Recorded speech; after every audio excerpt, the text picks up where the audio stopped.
If there is one place where I would never be tired of visiting, it would be my hometown Mangalore.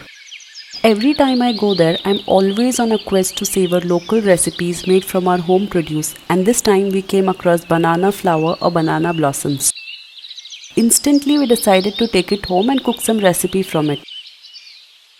Did you know that this banana flower is a good source of fiber, vitamin C and B6, potassium, magnesium, and antioxidants?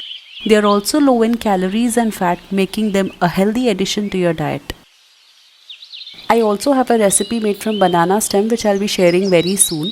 We found 3 such banana blossoms. I have never made anything from banana flower, so the chef in action is my cousin sister. So you need to remove all of this maroon colored outer layer that you see here till you see the white part inside. The white small stem-like structures or the florets that you see inside, these are also edible and are also used for cooking, but we are just going to use the banana heart which we will get after peeling all of the outer layers. The recipe I am sharing today is the Mangalorean style banana flower sabzi, or as we call it Pumbe Ajadina or Pumbe Sukka.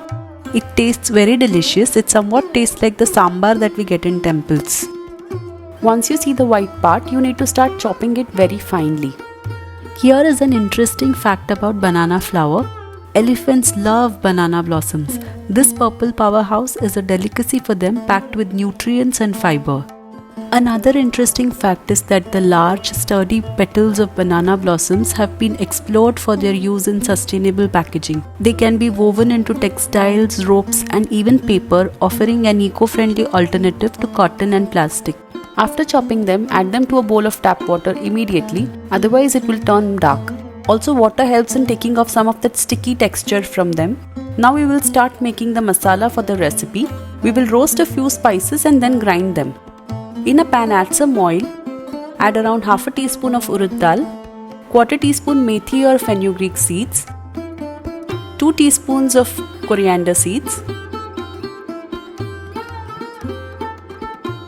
1.5 teaspoon of cumin seeds or jeera, quarter teaspoon mustard seeds.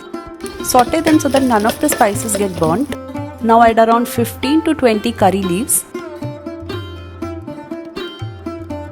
and around 6 Byadagi red chilies or Kashmiri red chilies. Fry them all for around 30 to 40 seconds and then let them cool down. Add them to a blender and make a smooth powder out of it without adding any water. Now to that powder, add around 3/4 cup or 150 grams of freshly grated coconut and blend it for another 10 seconds.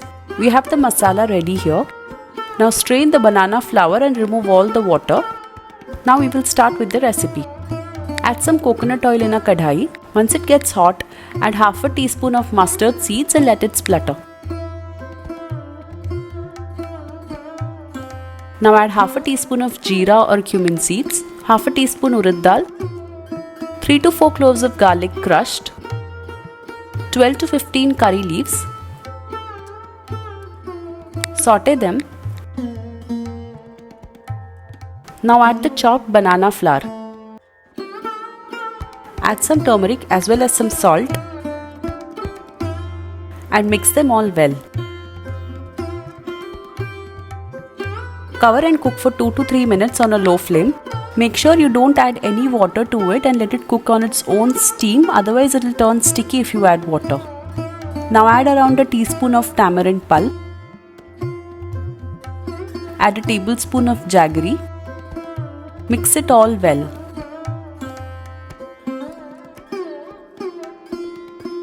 Again cover and cook for around 7 to 10 minutes on low flame till it cooks nicely in its own steam. Now here we have a cup of boiled sprouted horse gram which we had pressure cooked for 4 whistles, and we will be adding this as an accompaniment for banana blossoms. When you see that the banana flour is almost 80% cooked, add the cooked sprouted horse grams. Add the masala that we had prepared. Mix it well. Cook it for another 3 to 4 minutes and then it will be ready. It tastes super delicious. It has kind of that sambar taste that we get in temples. I had imagined it to be very boring, but it was very delicious. Banana flowers have been used in traditional medicine for centuries. They are believed to have anti-inflammatory, anti-diabetic and antibacterial properties. Some studies suggest that they might even help with digestive issues and in controlling blood sugar levels.